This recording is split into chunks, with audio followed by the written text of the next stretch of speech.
Okay, good morning, everyone. I apologize in advance for my voice. I'm struggling with some allergies, but I am thrilled to have you here joining us for April Clear Up the Chaos. I have Amanda Flynn here with us, and I'm going to pass things off to her and save my voice, hopefully, for questions. And Amanda, I'm going to open it up to you to begin, and then, of course, introduce Kyle to everyone as well.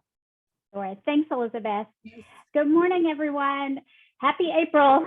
Hopefully for you guys, it's a short week this week, something to celebrate. So we have a few topics for you today, and then I'm thrilled to have Kyle here with me this morning as well. She is not new to Ironwood, but she is new to our HR team. And you might have, depending on your interactions in the past, have talked with her either in the last couple of weeks since she's joined the team or previously with marketing or accounting. But we're so excited to have her here. So we've got a few topics here today. The first two we're going to start with are a bit more regulatory. And then we'll move in and Kyle is going to talk about Stress Awareness Month and mental health. And then we'll wrap up with what to do after an employee resigns. So to start off, I want to emphasize that these first two topics, the overtime rule and the I-9, at this stage are just proposed changes. So you do not need to take any immediate action at this time, but they are things that are in the works that look like they're going to happen. And because it could significantly change your processes or how you classify some of your employees, we want you to start thinking about those things. So to understand a little bit more about the new overtime rule that's being proposed under the Wage and Hour Division through the Department of Labor, I am going to take us back to 2016. So if you have been in this role or a similar role where you were helping classify employers or serving as the HR contact in your building, in your company, you may remember that back in 2016, when the Obama administration was in office, they passed a rule that was set to go into effect in 2017. And what it did was change the rules behind exemption. So by exemption, again, just as a refresher, we're talking about those individuals that are exempt from overtime. So if they work 50 hours a week, they're getting the same weekly pay as if they work 35 hours that week. So oftentimes you hear it referred to as salary, and these employees are on salary, but there is a little bit of a difference. So I'm going to focus on calling them exempt. So back in 2016, at that time, one of the main components to classify your employees as exempt was that they earned more than $23,660, which is actually, a fairly low number. Now, you also have to remember back in 2016, although there was talk about rising minimum wages and inflation, of course, those things are always points of conversation. Those have come much more to the forefront in the last few years. So this was a big change at the time. So the proposal was to take that limit from that 23,000 number up to $47,467. So what that would have meant is if an individual was making $30,000 at that time and they were exempt, so they were one of your professionals, maybe they worked 45, 50 hours a week, you didn't have to pay them overtime. Now that employee would have turned non-exempt, or they would have turned hourly. And if you still needed them to work that 45, 50 hours a week, you would be on the hook for paying their overtime for that 5 to 10 hours. And because it was such a big jump at the time from 23,000 to 47,000, more than doubling, it was a major point of panic and contention for a lot of individuals. I know at the company that I was at the time, we had to redo everyone's offers letters. It was going to completely change the way that we did business to have half of our staff no longer exempt. At the time, federal court actually here and in Texas went in, filed an injunction. Legal processes ensued back and forth. It was stayed. You didn't have to make any changes. And then administration change came in 2020. They were able to come up with a compromise And what they decided on for that salary threshold was coming in at about 35.5. So again, it was 23 before. They wanted 47 as part of the prior administration, and the compromise came out to be that we'll raise that minimum salary threshold to $35,568, which is where it currently stands today. So that's about $684 a week. So in addition to salary requirements, there is actually a duties component, so what that person is responsible for. But the big one you always hear people talk about is that salary number. So again, currently we're at 35.5, but we are expecting in the next few weeks through the end of May to hear a proposed new law that would raise that minimum salary again and possibly redefine some of the duties. Now, some of the unions, advocacy groups have been calling for something like $73,000. I almost didn't mention that number because that's extreme. I am not at all worried about a number like that coming through. And really, when you survey and talk to individuals that have been through this process before, they'll tell you that the DOL probably won't even shoot for that number because that will be a hard number. Honestly, what they're saying is probably any number at 50 or above is going to change the business relationship for so many individuals that there'll be a ton of attention and a very similar situation back to 2016. So the idea is, maybe this could come out at 48, 49,000. Again, this is all proposed. This is all different work specialists analyzing online and them taking comments through the different Department of Labor website groups. So we aren't for sure, but the reason I really wanted to mention this to you is, again, you don't have to take action right now, but think about if this were to go through. So even if the law came down next month, you would have time. This wouldn't be as of June 1st, this has to happen. You would have a few months notice to go in there and really look and change your employees' exemption or their salary levels, depending on what you decided as a company.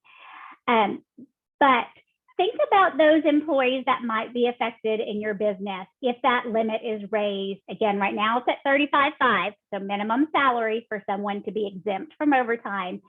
If that jumped to something like 48,000, and it does seem like a large jump, but again, remember, it's been 6 years since the last number was proposed.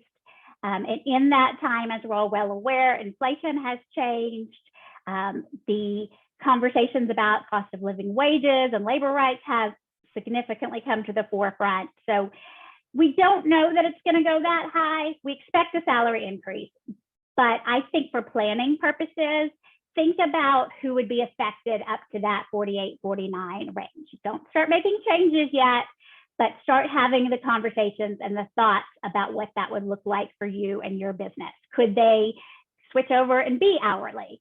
Sometimes we have people in exemption status that don't work more than 40 hours a week. Maybe it's not a big deal for your company, but maybe it would be. And you need to rethink, okay, are we going to raise their salary? Are we going to change their job duties? How is this going to look? And although I've really focused on the salary piece, it is important to also note that they could also change the requirements for the duties test or the responsibilities test. So in addition to making that minimum salary right now, and we expect this to stay in some version or another, you also have to have a specific type of exemption. So right now, the main categories are either an executive exemption, administrative exemption, or professional exemption. So your professionals, those are your division leaders, your leadership team, your executive officers, heads of departments, the companies really making the decisions. These are also individuals that oversee at least 2 other employees. And a good way to decide or wrap your head around whether they're in charge of the employees is, does that person have the authority to hire and fire their team? And even that, maybe they're not the person that actually makes the job offer. Maybe that's someone else in your department, but their opinion would be the one that would make those decisions when interviewing. So that's your executive. The second one, administrative, I think is a little misleading by the title, because it's not like your admin workers or those in the office that are working as a part of that team. This would be their manager. So this is non-manual work. This is a general manager. This is an office manager that has a large amount of responsibilities. They are over a business operation in and of itself. And the big key there is, are they able to use their independent judgment to make decisions? If they have to have every decision approved by their supervisor, then they're probably not really qualified under the administrative exemption. And honestly, that's the one in talking with you guys and other clients that causes the most questions. And then the last one right now is professional exemptions. So again, these are your professionals. These are those that either got a specialized degree, certification to go into their field, or they have worked in that field for many years, and there are a certain number of years of experience required to take this role. You're not going to come fresh out of college or fresh out of school or off of another career and be put in a general manager duty, in a specific therapy role, a specific scientific role. That's what they mean by field of study. So a lot of your individuals may be under that professional exemption. So it's possible that those definitions that I just glossed over could also change. It's probably going to see less of a focus than that salary piece, but it is something to keep in mind. And we're not going to go into it really in depth, but there is also some talk that they'll crack down a bit more on independent contractors as well. Again, there's not even proposed language out there for that, but again, get your head thinking, if you are currently using independent contractors, do you really understand that relationship? Is that an authentic relationship? Start to think about those things. And if you have questions, of course, we can always help with that. So you're asking yourself, well, how do they find out? When Wage and Hour or the Department of Labor shows up at your office, you are not going to have any pre-warning. You are not going to know who complained or why, but I just gave myself away there. Most of the time, those visits come from employees complaining, former employees complaining, things like that, where you have someone come in and maybe leave the company and then go and file a claim online saying I wasn't paid for overtime or I was paid unfairly, something to that degree. So things to keep in mind. Again, we don't know anything definite. And as we have more information over the next 6 weeks, we'll definitely be sharing that with you. So from that, I want to move into another proposal category, and that is upcoming changes to the I-9 form. So for those of you that are familiar with the I-9 form, which I just dropped a link to a form, you do not have to go there, but if you want to look at the current form while I'm talking about it, you're more than welcome. This is the employment eligibility verification that is required for anybody that's hired in the United States. It's that one that you normally ask individuals to either bring in a passport or bring in 2 other documents that they have to choose from the list. The current form actually expires, and you can see actually there in the top right-hand corner, it has always been set to expire in October of this year. And so we are expecting there to be some changes to the I-9 form itself. Now, the good news is that these are all sounding pretty positive. If you are the individual that has to complete these at your office, or if you've ever had to go back and be the one to check it or audit, these are a bit of a nightmare. There's about 30 different boxes that have to be completed, but only 10 may to apply to each individual. And there are just a lot of checks and balances. It's an easy mistake to make. So big proposals that we have heard about are to section 1, which if you're not looking at the I-9 itself, what this is normally the section where the employee fills out their name, address, date of birth. This is where they put in their social. This is their identifying information. The employee completes this part, but it takes up the entire first page. There are so many questions and explanations on there.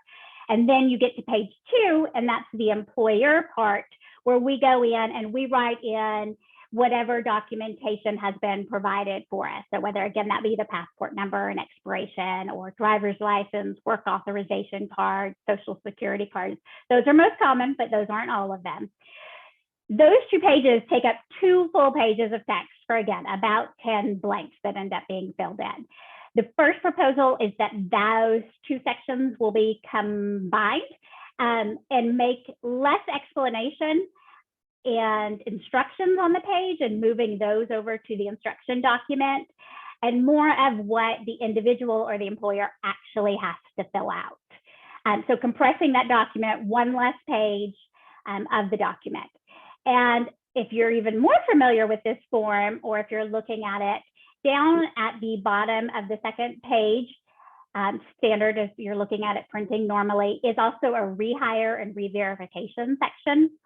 The way that it looks right now, there's some signature lines at the bottom. And if you were flipping through your I-9 quickly, you're trying to get this individual set up on their first day, and you are maybe not as familiar with the I-9 or haven't looked at it lately, it's really easy to go in and sign section 2 as having verified the documents in person, and then jump down, see a signature line, and just sign it, because we're so used to doing that. Without a lot of clear indication that this is an entirely different section that is there if an employee was rehired, or if in those very special circumstances where someone's work authorization might have expired and you have to look for re-verification. So it's not something that happens very often, but it's an area where a lot of people make mistakes because of the layout.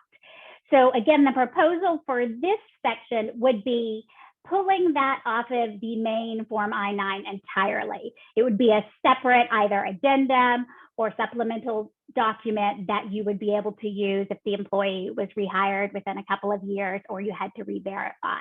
But again, just streamlining and simplifying the process that 95% of us are going to follow most of the time. And then some other just helpful things. Right now, there is a list on a 15-page instruction document of all of the different types of verification that can be provided. So again, most common is driver's license and social security card, but they are entitled to bring anything that is listed on B or C. One will be employment eligibility, so think social security card, and the other is actual identity verification. So that might be their ID, that might be their work authorization if they don't have a driver's license. It could be their visa or green card. I'm blanking. There's a wallet-sized version of that they can provide as well, and passport cards as well. There would be a link that would take you right to ICE's webpage that would show you what is acceptable and what that looks like, without having to go back, consult your 15-page instruction document, then go online and look up, okay, I have not ever gotten a green card before. What is it supposed to look like? What numbers am I looking for? This would have hyperlinks right in the online version that you could quickly and easily navigate to information that's out there. But again, just really streamlining that process. They are also talking about minimizing that 15 pages of instructions down to down to 7 pages. Again, pulling out some of those one-off situations and putting those on a supplemental document. They've also talked about using different versions of QR codes, so like a barcode on there. There is one in the current version of the form, but it is not really serving a purpose for you, for the employer at this time. They are talking about adding one that would allow you to help simplify your library, your database, and have that work with a lot of the different HRIS systems or computer programming. Again, just being able to speed up that process. They're also saying that the new version of the I-9 will work on more types of equipment. So maybe you're using an iPad or a Surface, something like that, that is different than a traditional computer. Sometimes those PDFs don't come through quite as clearly because they were designed to be on a computer. So they're saying it's going to work with any electronic device. So that's, again, great changes. Also, big thing when we are auditing I-9s, I can tell you by far, it's the number one thing that I come back and talk to employers about is currently any box that is not completed has to have an NA, the non-applicable abbreviation in it. Even if it's optional, things like email are optional on there. You still have to put NA. Every box has to have something in it. They're talking about eliminating that piece entirely, that a blank box would be acceptable. Now, I will say, if that is a change, that is something that you are going to have to be more keenly aware of, because it could become easier for a really relevant box. Maybe it be a checkbox about citizenship versus work visa, or about whether they need a preparer or translator. Those are some of the checkboxes. It could be easier to overlook those if you are not looking for blanks, because again, before there would have been NAs in there. So again, this is all rumors. These are proposed changes. Nothing you need to do at this time.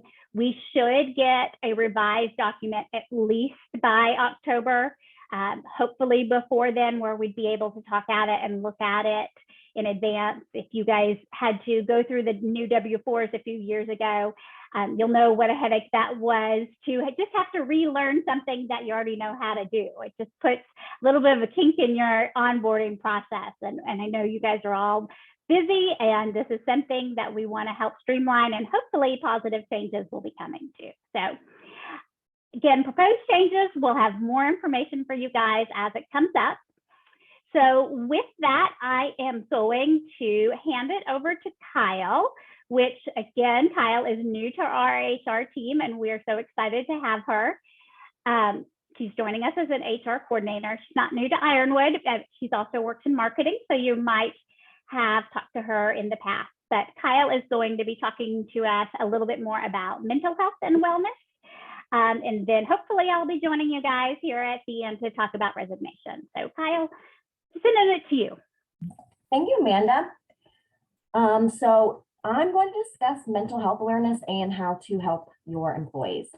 April is Stress Awareness Month, and over the last few years, we've seen an increase in the reported levels of workplace stress, burnout, and substance abuse, which comes as no surprise when we've dealt with the pandemic, the Great Resignation, and the difficulty with parents trying to find adequate health care with unexpected school closings and daycare closings. It's become such an issue that the Department of Labor has recently launched a campaign to educate and help provide resources to employers looking to improve workplace health and for employees looking for guidance. The campaign is the Mental Health What Can I Do campaign, PSA. They have seemingly endless resources for employers and employees, and you can find it on the Department of Labor's website, but they have things like stress management training for employees, training for supervisors on how to respond and recognize threats and warning signs. They have support groups, different strategies, different toolkits, assessments to help employees distinguish if they might be experiencing things like anxiety or depression and the best next steps to take. In these unprecedented times, overall, what can business owners do? There are some surefire things that business owners can try to do if their policies allow it. Things like flexible scheduling, remote work, and hybrid options. Also, go back and take a look and analyze your PTO policies and see if there's anything more you can offer and ensure that your employees know your PTO policies. There's also employee assistance programs, which are voluntary programs for employees. They have anonymous helplines, short-term counseling, referrals, career development, help with even, home financial questions, and even, marriage counseling possibilities. The biggest thing with employee assistance programs is making sure your employees know about them and how to utilize them, and a good posting somewhere around the office or the break room is the best place for that, so they can walk past it every day.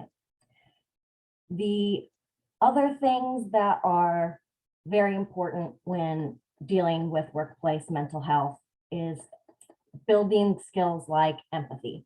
And we hear empathy a lot, and we see it in all of the social media articles about how important it is to treat people with empathy. But that doesn't necessarily mean everyone has the immediate knowledge of how to do that or what that is. And it's not necessarily the same as sympathy, but it is similar, where you need to try and put yourself in the shoes of that person. It uses active listening and a truly listening to what is happening in their lives, and not necessarily trying to use your own experiences to relate, but really sitting with that person when they are in that hard time and saying, I might not know what to do to help. I don't know if there's anything I can say, but I am here with you and that you are not alone. So sometimes those are the best ways to help people, because they're not necessarily looking for a solution, but just someone to be by their side during it. An important thing with empathy is trying not to silverline problems. So a silver lining of a problem is usually started with the term "at least." So if an employee or coworker comes to you and says, I'm really struggling, I have 10 more hours left on the day that I still have to get things done, and I only have 4. And so a response like, well, at least you have a job. Those kinds of things don't make people feel heard, and it makes them almost feel guilty for, feeling those emotions. So a really good resource you can use to help understand empathy, if you just want to know a little more about it, is the video by Brene Brown. You can just YouTube it. It's called Brene Brown's Lessons on Empathy. It's about 2 minutes long. It's the best resource I have seen so far about how to truly break down what empathy is and the best way to apply it. The other theme we hear a lot is psychological safety, and that's the belief that you won't be punished for making a mistake, having questions, or suggesting ideas. So a good way to provide a psychologically safe workplace is to solicit employee feedback. So maybe you just led a meeting, and then afterwards you go to some of your employees and say, hey, how did that come across? How did I do? Did you understand it? That'll make them feel like, oh, they are appreciated for their opinions and their point of view. Definitely makes them feel part of it. You can also involve employees in decision making. If it involves their job, they might know the best solution for the problem. So if you involve them in the decision making, they're more likely to support it, and you get the rest of the support of the work staff. And responding to mistakes with an idea of, okay, let's figure this out together. And if they're afraid to come to you, they'll just probably sit at their desk or behind the computer and just be shaking. So if they can go to you and you respond with, let's figure it out together, they know that they are safe and that it's a teamwork thing, and that they aren't going to have to fear to come to you next time and resolve a problem. And if an employee comes to you with an idea, it's great to show genuine interest as soon as you can. You might be busy in the moment, but if they're really excited, that means they're motivated to do the best thing for the business, and fostering that as much as you can is the best thing you can do when they're excited, and continue the excitement. And simply gratitude, a simple thank you for what you're doing. It goes a long way, and sometimes people don't feel as appreciated, and you might feel extremely appreciative, but as long as if you show it, then they know for sure. In the day-to-day, what can you do? So it might help to actually understand what is happening when we are stressed.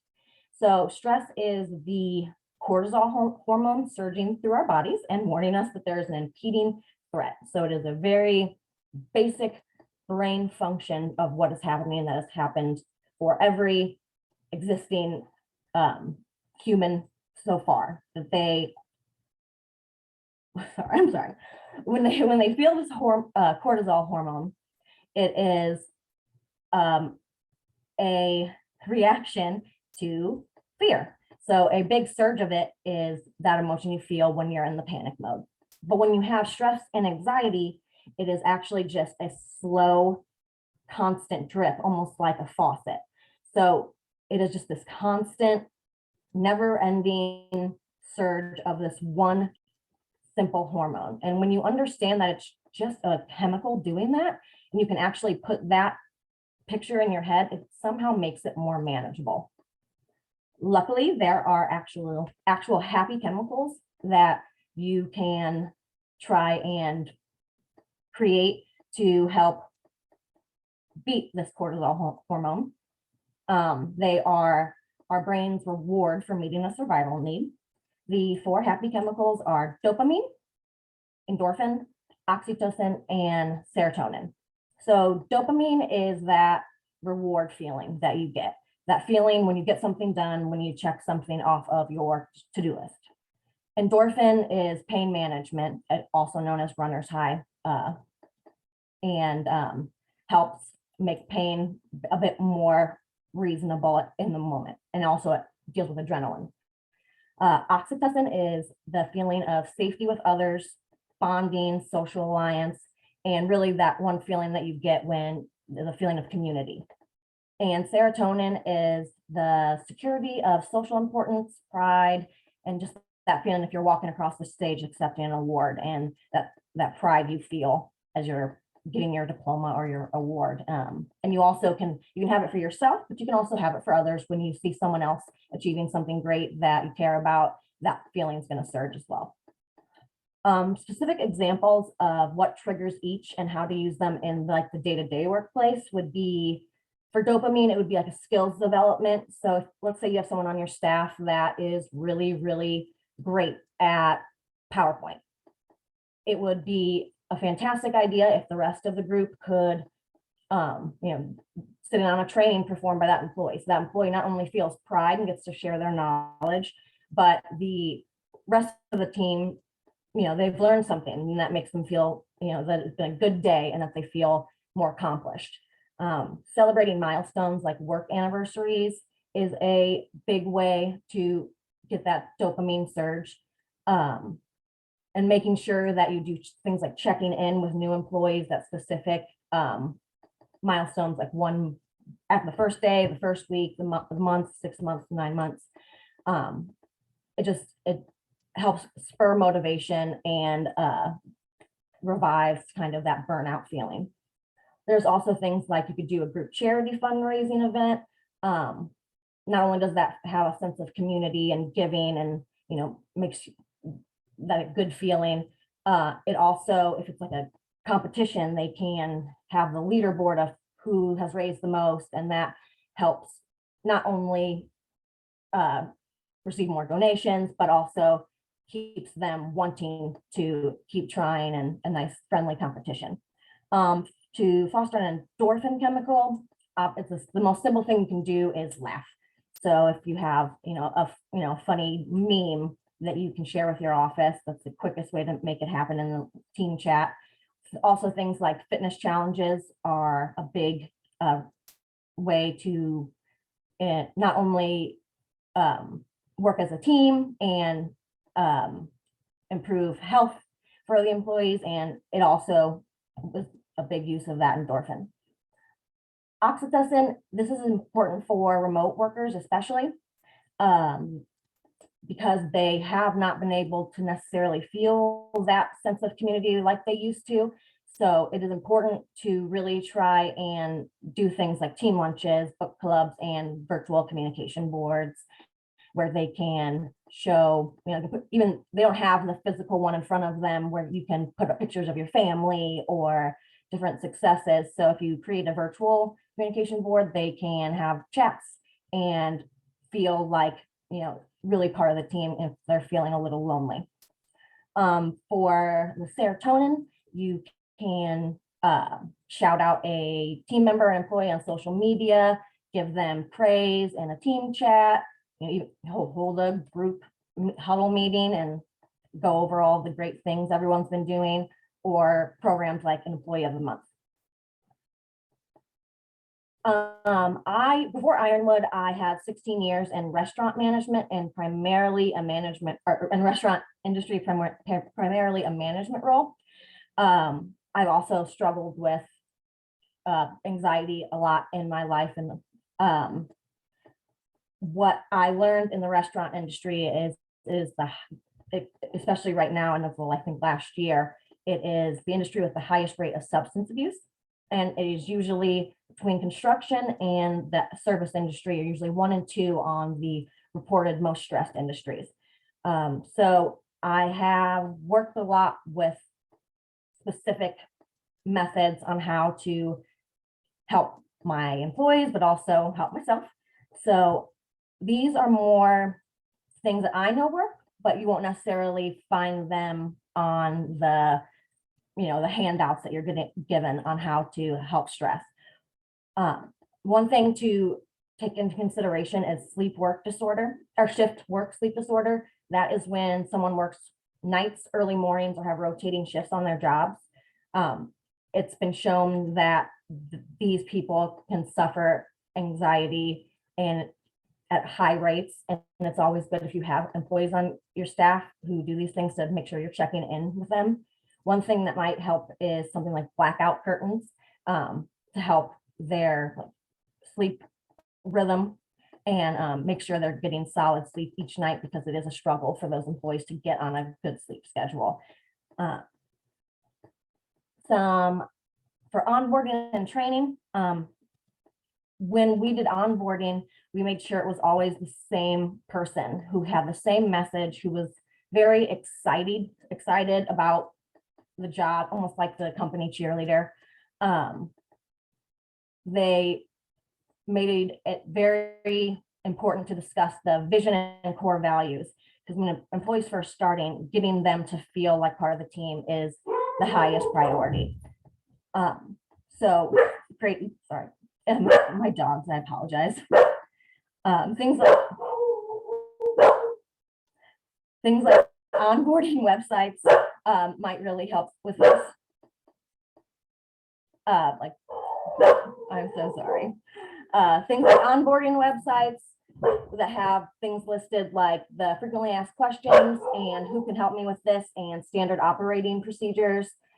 Anything that makes it easily accessible to get those questions answered that maybe they're not, they don't have enough confidence to ask yet.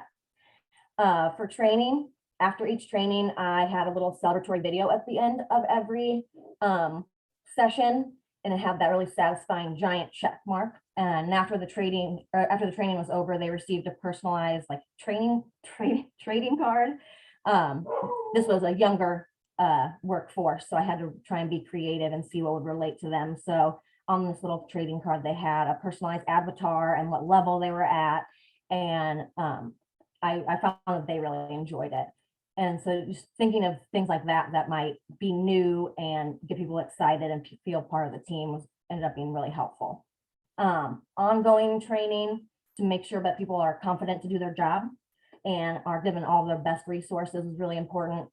If there was something on the computer that they would need to use often, just doing it yourself and showing them the best example of how it works and doing a screen recording is the best way, because they can just have that for later and look at it as many times as they want. Templates for even emails. Someone might not know how to write a really great professional email, so giving them templates can help make the work faster and make them feel more comfortable in what they're doing. Automation is one of the best tools I can think of. It makes everything just go a little faster and can help limit mistakes. There is a platform called Zapier that can help connect even programs that don't even typically connect together. So if you're ever looking at how I can make something faster, that's the best way to connect programs you might not even know exist. And then also just recording trainings, much like you record a webinar. If you record it, they can always go back and look to it. And then they're in it too, asking those questions. And I found that was really helpful. For in the moment, if someone is struggling with like a panic attack, distraction is one of the best ways that you can help get them out of that headspace before, if they have to do something after. But if your only resource is you and you don't know what to do, one of the best tools I found was using the alphabet A to Z. And for A, you list as many, let's say, band names as you can think of. So let them list out all the bands that they know that start with A, or movies, and then go all the way to Z. And after a while, hopefully they'll calm down because their brain is just trying to think of any band that they can think of, and it's more focused on that and can help calm them down. Sometimes it's just going to be loud music, even the same song over and over and over. Not being surprised at what's coming next, and just having that kind of loud noise to drown out whatever feeling is giving them that anxiety can be really helpful.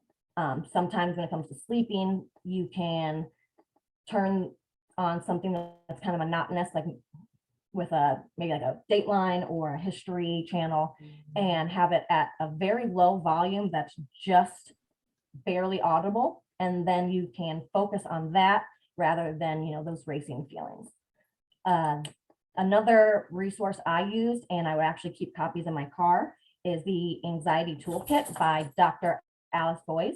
It is one of the best books I found. It has actual tangible strategies and not just kind of like that self-help, feel good kind of book that you see a lot, but doesn't have actual helpful tools to get better and see what your problem might be. There's also celebrating the wins. I would find any reason I could possibly find to celebrate anyone and anything, and even myself. So a good quiz score, a good, something happens at home, anything you can celebrate, the more you do it, the better you feel, the more accomplished you feel, and the more motivated you feel. And above all is just talking about it. So asking someone how you're doing, what can we do to help you, and ending the stigma associated with, mental health, and making people feel like, okay, I'm safe here. They understand me. I don't have to do this by myself. And that is basically the gist of it. Amanda, I guess I'm back to you. Thanks, Kyle. Those are some really practical tips. And I think it's just really important to remember, taking this full circle, it can sound overwhelming, oh, it's Stress Health Month there. Now I need to worry about my employees' mental health. What about my mental health? That these are little everyday things that you can do. It doesn't have to be a huge project. And that will also help you as the manager or leader manage your own stress and anxiety, and lead the organization in a stronger and more positive way. And just remembering that, if you lose your employees because they are unhappy, that is time and energy that is going to come out of your next day to retrain, rehire, and interview. Not to say that you need to cater to the employees, but having that constant reinforcement and guidance, and having a good plan from start to finish, it is a way to really ensure success for you and all of your employees. So unfortunately, kind of switching gears though, our last topic, things to consider after an employee has given notice. And I have gotten one question already. I am going to come to it at the end. I don't want you to think I've forgotten about it, but I will come to these questions at the end. So things to consider: an employee has come in and given notice. This is a question I've gotten a couple of times in the last few weeks, so I thought it would be a good thing to bring up. A lot of times the consideration is, okay, what do I do now? We have a 2-week notice period. I really need them to continue working, but should I let them continue working? Should I just release them? So here are some things that you want to think through when making that decision, whether to let them serve out that period or whether they should be immediately dismissed. start with making sure that you have a policy that addresses this issue. So in your handbook or in your policy manual, that something speaks to your expectations if someone is going to move on from your company. So whether that be 2 weeks notice, 3 weeks notice, 4 weeks notice, pretty standard is 2 weeks notice. And sometimes with more of those professional specialized career, you might see the 3 or 4 weeks, but 2 weeks is pretty standard. But really think through those, and I'll give you a few ideas of what I'm talking about is, can they use PTO during that last 2 weeks? A lot of times we don't think about these things until it comes up and it's not in our policy. Can they use PTO, or does that need to be used beforehand? Can they give notice and count holiday time in that period, or does it need to be 10 business days? Really just thinking through the particulars before they come up so that you have an established policy. So again, when thinking through whether or not to let them actually serve out that resignation period that you've got in your policy, you want to consider that individual employee and their role within the organization. The goal is truly in keeping that individual to transition both your team, your customers, and if possible, the incoming new employee. So if this is someone with a positive attitude, maybe they have been very upfront and direct about being happy with the company and having close relationships with their team, but maybe they're moving away for a spouse's job or to be closer to family. It has nothing to do with the organization. In that instance, you may not change their work responsibilities at all. You might want to just have them wrap up what they're doing. You may even have them help find their replacement, and whether that be sitting in on interviews or making sure that their standard operating procedures and day-to-day tasks are properly documented, but really helping make that transition as easy as possible. Reasons you might go ahead and say, okay, we accept your resignation now, could be, a salesperson or any individual that is leaving for a direct competitor. And again, the idea here is not to punish somebody for leaving any sort of retribution. The idea is circling back to protect the business. You don't want necessarily that individual to continue to talk to customers or to try to sway clients to come with them. You may also not want that individual in confidential meetings.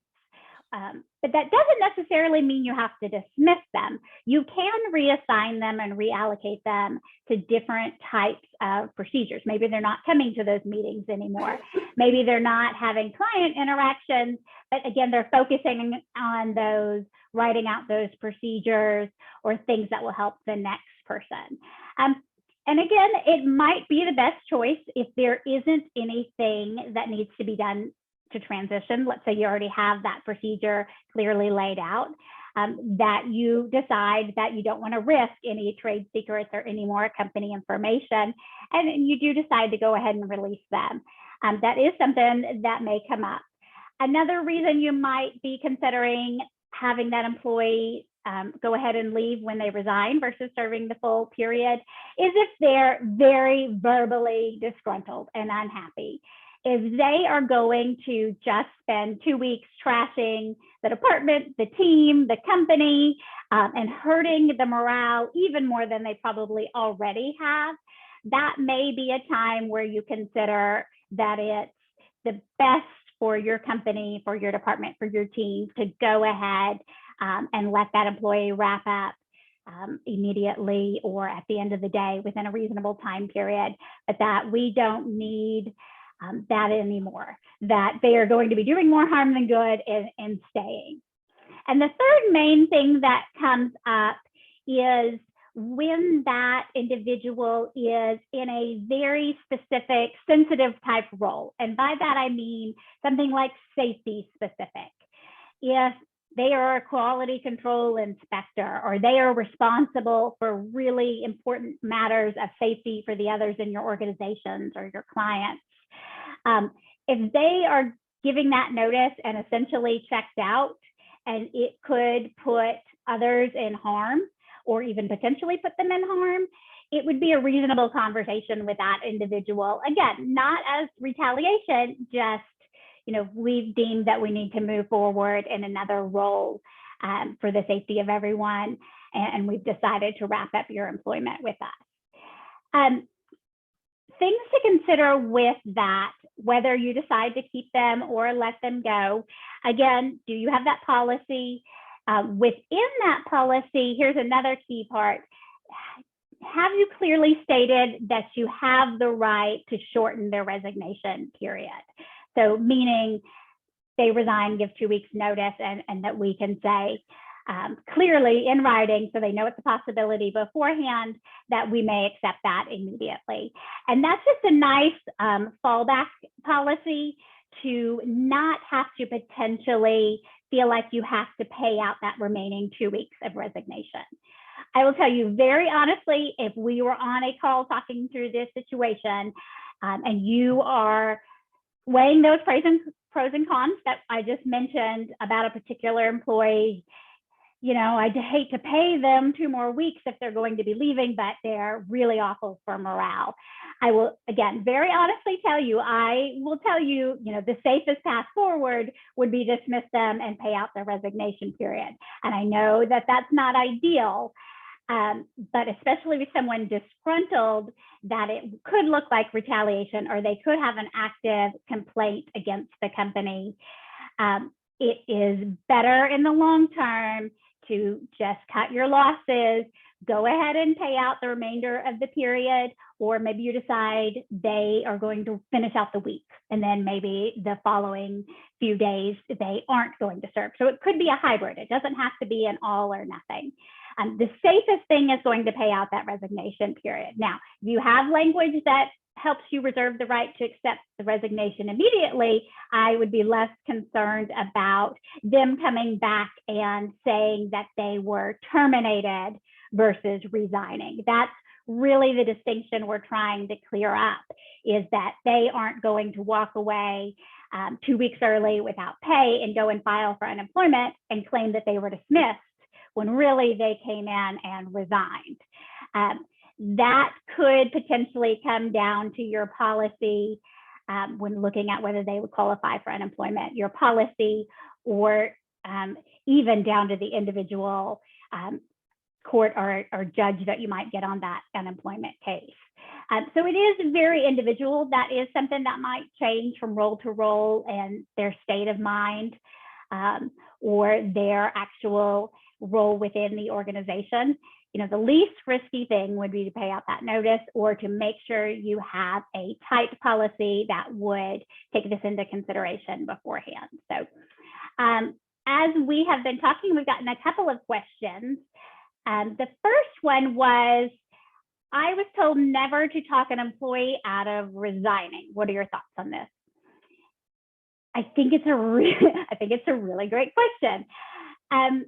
I could see why that advice could be given, because the thought is, if they are already to the point where they're resigning, one foot is out the door. You could throw more money at them. You could offer other flexible benefits or some of the things Kyle mentioned, hybrid work environments, to help bolster that environment. But essentially, they're always going to keep looking. I think that that is a perfectly reasonable response. And when I have been actively in a company, I will tell you that more times than not, that is what I have gone with. I do think, and I will say, I do think there are some exceptions to that.